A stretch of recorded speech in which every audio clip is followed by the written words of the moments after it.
बिस्मिल्लाहिर्रहमानिर्रहीम। अस्सलामु अलैकुम dear students, welcome back to my YouTube channel. आज हम एक्सरसाइज 3.2 के क्वेश्चन नंबर 4 को कंटिन्यू करते हैं। एक्सरसाइज 3.2 हमसे डिमांड लॉगरिथम के मुतालिक करती है। लॉगरिथम का क्वेश्चन नंबर 4 है, what replacement for the unknown. हमने ये जो हमें अननोन गिवन है एल ए एन पी, इन 4 पार्ट्स में हमने इनकी वैल्यूज़ फाइंड करनी है। तो वैल्यूज़ फाइंड करने से पहले आपको थोड़ा सा नॉलेज होना चाहिए कि हमारे पास 2 टाइप्स की इक्वेशंस होती हैं। एक होती है एक्सपोनेंशियल इक्वेशन और दूसरी होती है लॉगरिथमिक इक्वेशन। हम दोनों को एक दूसरे के साथ रिप्लेस कर सकते हैं। जब हमारी ज़रूरत होती है, हमें लॉगरिथमिक गिवन हो तो हम उसको एक्सपोनेंशियल में कर सकते हैं, और अगर एक्सपोनेंशियल गिवन हो तो उसको लॉगरिथमिक कर सकते हैं। तो एक्सपोनेंशियल इक्वेशन कंसीडर करें कि ये एक एक्सपोनेंशियल इक्वेशन है, a raise to power b is equal to c। इसको अगर लॉगरिथमिक फॉर्म में बनाना हो तो हम लिखते हैं log, इसी तरह इक्वालिटी साइन, और यहाँ पे जो एक्सपोनेंट है b और जो बेस है a, इनको हमने किस तरह से मैनिपुलेट करना है। a यहाँ पे बेस है तो log की भी यही आकर बेस बन जाएगी। जो यहाँ बेस है वही log की भी बेस बनेगी, और ये दो जो वैल्यूज़ हैं एक्सपोनेंट और दूसरी साइड पे जो वैल्यू है c इसकी जगह पे पहुँच जाएगी, इधर आ जाएगी, और b उसकी जगह पे वैल्यू शिफ्ट हो जाएगी। तो इस तरह से log a c is equal to b, ये a raise to power b is equal to a b c है, तो ये a c b आपको इस तरह से याद रहेगा। अक्सर जगह पे ये b को यहाँ पे लिखा होता है b is equal to log with base a c, तो दोनों का एक ही मीनिंग है। इस तरह लिखा हो, b बाद में लिखा हो या b पहले लिखा हो, दोनों का एक ही मीनिंग है। तो अब हम क्वेश्चन जो सॉल्व करेंगे उनमें हमने यही करना है कि अगर हमें लॉगरिथमिक फॉर्म दी है तो हम उसको एक्सपोनेंशियल फॉर्म में लाएंगे, और अगर एक्सपोनेंशियल फॉर्म दी हुई है तो हम उसको लॉगरिथमिक फॉर्म में लाएंगे। अच्छा, अगर आपको लॉगरिथमिक फॉर्म गिवन हो तो उसको एक्सपोनेंशियल में ले जाने का वही उलट मेथड है, उसका बिल्कुल उलट अपने करना है। जो आपने पहले समझा है वो क्या है कि हम log a c is equal to b given हो तो हम क्या करेंगे, a को ऊपर ले जाएंगे, ये जाके पावर बनेगी और ये इधर चली जाएगी इक्वल के दूसरी साइड पर c। तो a raise to power b is equal to c, इसका अगर लॉगरिथमिक हो तो उसको एक्सपोनेंशियल फॉर्म में लाने के लिए ये मेथड यूज़ होगा। तो अब हम इसका क्वेश्चन सॉल्व करते हैं ताकि आपको मज़ीद क्लियर हो जाए। इसका पहला पार्ट है log base 381 is equal to l। तो हम इसको, ये लॉगरिथमिक फॉर्म है, हम इसको एक्सपोनेंशियल में लेके जाएंगे। इसकी एक्सपोनेंशियल फॉर्म बनेगी, हम 3 को ऊपर शिफ्ट करेंगे, l इसकी पावर बनेगा, 3 raise to power l is equal to आएगा 81। तो हमने ये किया, ये बेस था, यहाँ पे भी ये बेस है, ये एलिमेंट्स एक दूसरे के साथ रिप्लेस हो गए, l इसकी पावर बन गया, l पावर बन गया और 81 दूसरी साइड पे चला गया। तो ये एक्सपोनेंशियल फॉर्म बन गई। अब इसको हम सॉल्व करेंगे। 81 3 की किस पावर पर आता है, 81 के फैक्टर्स बना लें। अगर आपको याद नहीं कि किस पावर पे आता है, 3 के टेबल पर 27, 3 के टेबल पर 9, 3 के टेबल पर 3 और 3 के टेबल पर 1। तो इसके फैक्टर्स बनते हैं 3 3 3 3, 4 टाइम्स 3। तो हम 3 को 4 टाइम्स में यहाँ पे लिख देंगे फैक्टर्स फॉर्म में, और 3 की ये बन जाएगी पावर 4, क्योंकि ये 4 दफ़ा आ रहे हैं, 3 मल्टीप्लाई हो रहे हो तो ये पावर बन जाती है 3 की पावर 4। अब हमने ऐसा इसलिए किया क्योंकि यहाँ पे हमें जो कांस्टेंट गिवन था वो 3 था, और हमने कोशिश की कि ये भी 3 बन जाए। वैसे तो ये 9 का स्क्वायर होता है, तो हमारे माइंड में भी ये भी आ सकता है कि हम 9 क्यों नहीं बनाया। हमने इसको उस नंबर के बराबर बनाना है जो हमें यहाँ पे गिवन है, ताकि हमारे बेस सेम हो जाए। तो हमने बेस सेम करने के लिए, ये भी बेस 3 है, ये भी बेस 3 है, तो ये याद रखिएगा जब बेस इक्वल आ जाए तो पावर्स एक्सपोनेंट्स भी आपस में इक्वल होते हैं। दरमियान में ज़रूरी है कि इक्वालिटी का साइन हो। अगर दो वैल्यूज़ इक्वल हों, उनकी बेसिस सेम हो तो पावर्स इक्वल होती हैं, और अगर उनकी पावर सेम हो तो बेसिस इक्वल होती हैं। ठीक है, तो यहाँ जो केस है इसमें बेस सेम है तो पावर्स आपस में इक्वल आएंगी। L इज इक्वल टू 3 इसका आंसर आएगा। For the sake of simplicity, sorry, L is equal to 4 answer आएगा। For the sake of simplicity हम ये कह सकते हैं कि 3 इस 3 से कट गया, जबकि ये काटना नहीं है, समझने के लिए हम कह सकते हैं 3 3 से कट गया तो L is equal to 4 answer आया। ठीक है, तो ये हमारा पहला पार्ट था। अब हम मूव करते हैं इसके पार्ट नंबर 2 की तरफ। और पार्ट नंबर 2 क्या है? Log with base A 6 is equal to 0.5। Log with base A is equal to 0.5। इसको भी एक्सपोनेंशियल फॉर्म में लिखेंगे, a ऊपर जाएगा और इसकी पावर बनेगा 0.5 इज इक्वल टू 6। ये पावर बनेगा, ये दूसरी साइड पे शिफ्ट हो जाएगा और ये ऊपर आके बेस बन जाएगा। यहाँ पे भी बेस a है, इक्वालिटी की दूसरी साइड पे ये 6 शिफ्ट हो गया जी। तो अब क्या होगा? अब ये 0.5 जो है ये इक्वल होता है हाफ। इसको 0.5 असल में 1/2 को बोलते हैं, यानी कि हाफ है, ये भी हाफ है। हाफ को लिखने के 2 तरीके हैं। तो अगर हम इस तरह लिख लें तो हमारे लिए आसानी हो जाएगी समझने में कि ये क्या पावर आ रही है। तो a रेज़ टू पावर 1/2, तो a रेज़ टू पावर 1/2 हो तो उसको सॉल्व करने के लिए हम क्या करते हैं? स्क्वायर लेते हैं। ये 1/2 पावर है, इसकी कटिंग के लिए हम स्क्वायर ले लेंगे 6, क्योंकि इसमें कोई, जैसे पहला केस था उसमें बेसिस हमने सेम बनाई थी, यहाँ पे वेरिएबल आ रहा है तो वेरिएबल को इक्वल नहीं किया जा सकता, इसलिए हम उसके स्क्वायर ले रहे हैं ताकि स्क्वायर आ जाए तो उसकी पावर कट हो जाए। पावर 2 से कैंसिल हो जाएगी, a की पावर 1 इज इक्वल टू 6, तो ये आंसर आ जाएगा a इज इक्वल टू 6। तो ये इसका पार्ट नंबर 2 था। अब हम मूव करते हैं इसके पार्ट नंबर 3 की तरफ। पार्ट 3 है log with base 5 n is equal to 2। अब इसमें 5 बेस है, ऊपर जाएगी और 2 इस तरफ शिफ्ट हो जाएगा, n इस तरफ, तो 5 raise to power 2 is equal to n। तो ये उससे भी ज़्यादा सिंपल है पहले 2 पार्ट्स की निस्बत। इसमें हमने 5 की पावर 2 लेना है। 5 की पावर 2 कितना होता है? 25। 5 की पावर 2 10 नहीं होता, 5 की पावर 2 का मतलब है 5 मल्टीप्लाई बाय 5, 5 को 2 टाइम्स मल्टीप्लाई करना है, तो आंसर आ जाएगा 25 n, यानी n इज इक्वल टू 25। तो ये इसका n का आंसर आ गया। अब इसका लास्ट पार्ट है, पहले क्वेश्चन नंबर 4 का। 4th पार्ट है 10 raise to power p is equal to 40।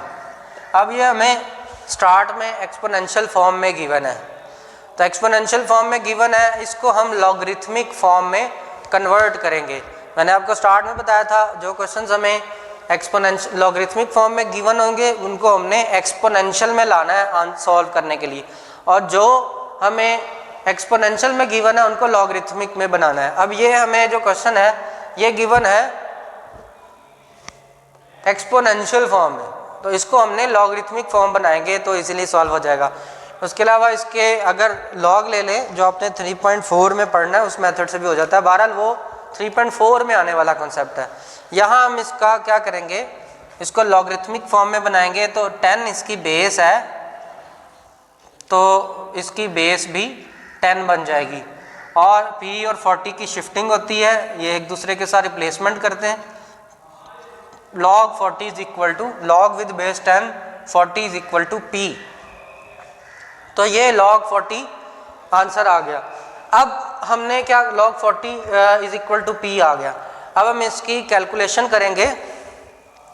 Calculation के लिए ये देखें log 10 है, तो जब हम log विद बेस 10 आ जाता है उसकी कैलकुलेशन के लिए जो आपका कॉमन लॉगरिथम है, जो आपके कैलकुलेटर पे आप log लिखते हैं, तो उसकी बेस 10 ही होती है, वो अंडरस्टूड है कि 10 ही होती है, उसको हम कैलकुलेटर पे लिखें तो वो खुद ब खुद बेस 10 लेता है।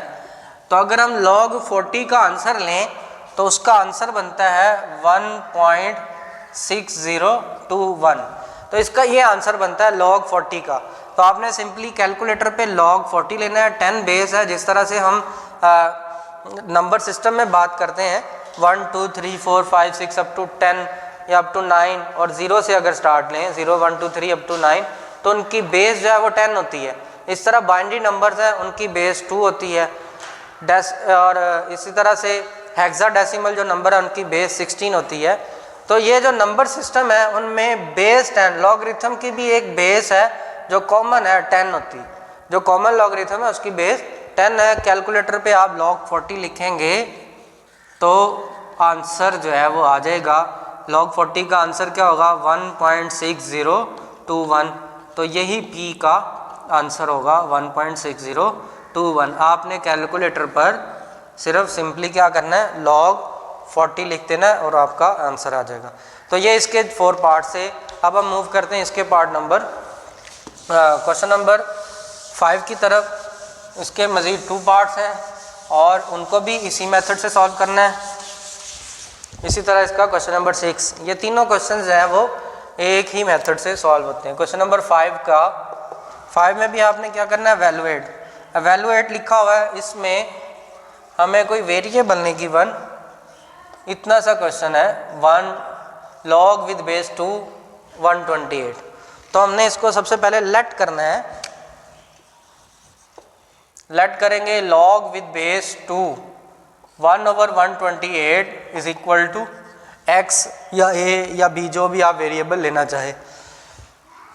अब यहाँ पे क्या होगा, ये लॉगरिथमिक फॉर्म है, हम इसको करेंगे एक्सपोनेंशियल फॉर्म में। 2 ऊपर जाकर बेस बनेगा और x इधर आके पावर, और 1/128 ये पूरी वैल्यू है जो हमने लिखा था a log with base a b is equal to c।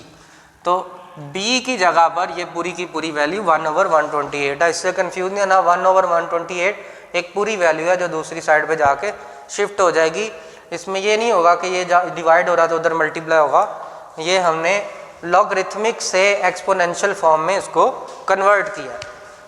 Okay, 2 raise to power x is equal to 1/128। अब हम इसकी पावर, जैसे हमने पहला क्वेश्चन किया था 4th क्वेश्चन का पहला पार्ट, उसमें भी ऐसा ही केस आया था, वेरिएबल जो है पावर में आ गया था। जब वेरिएबल पावर में एक्सपोनेंट की फॉर्म में आ जाए तो दूसरी साइड पे हम कोशिश करते हैं कि दोनों की पावर्स ऐसा नंबर लाएं जिसकी पावर जिसका बेस 2 बनती हो। तो हमने 128 के फैक्टर्स देखने हैं। 128 के क्या फैक्टर्स आएंगे, 128 इसको 2 पर डिवाइड करें तो 6 और 4, 2 के टेबल पर 3 और 2, फिर 2 के टेबल पर 16, 2 के टेबल पर 8, 2 के टेबल पर 4, 2 के टेबल पर 2 और 2 के टेबल पर 1। तो इसके फैक्टर 1 2 3 4 5 6 7, यानी 2x इज इक्वल टू 1/2।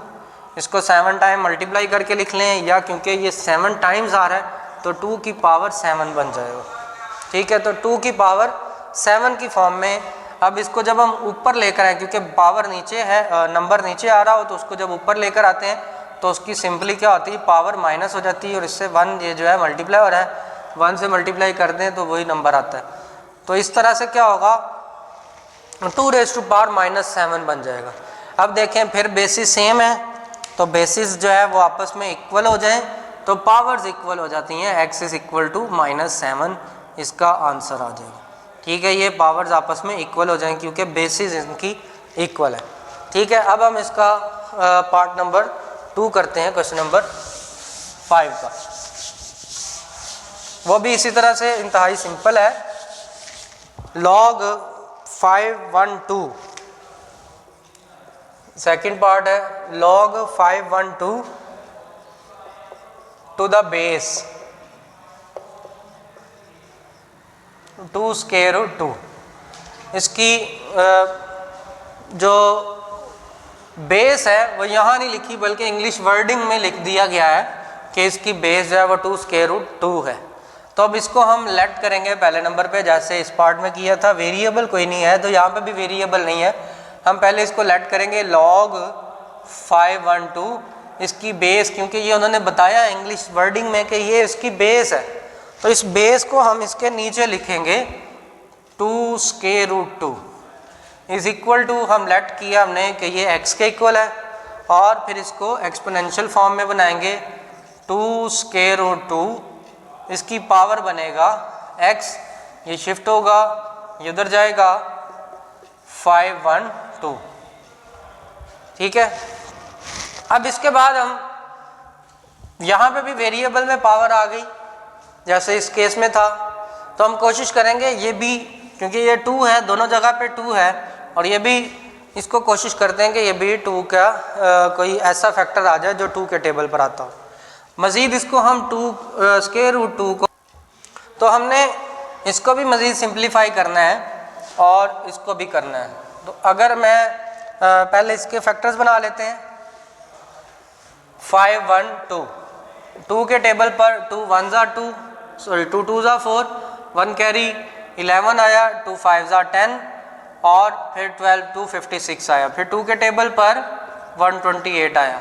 अच्छा 128 को हम पिछले क्वेश्चन में कर चुके हैं, उसके फैक्टर जो निकले थे वो 2 की पावर 7 था। अब यहाँ पे दो फैक्टर हमने मज़ीद निकाल लिया और उसके बाद 128 आ गया, तो मतलब इसके टोटल फैक्टर यही 7 टाइम्स 2 आ जाएगा, ठीक है। तो इसको मज़ीद करने की फ़िलहाल हमें यहाँ पे ज़रूरत नहीं है, आप जब इस क्वेश्चन को अटैम्प्ट कर रहे हो तो इसको सॉल्व कीजिएगा लाजमी तौर पे। तो ये असल में 2 की पावर 9 बन जाता है। अब इसको देखें तो 2 की पावर 1 है और 2 की पावर 1/2 है, हमने इसको सिंप्लीफाई करना है। चैप्टर 2 में हम एक्सपोनेंट्स को सॉल्व कर चुके हैं, इसकी पावर 1 और इसकी पावर 1/2 बेसिस सेम है, तो हम इनकी पावर को एक ही नंबर से बना लेंगे, यानी एक ही नंबर होना चाहिए।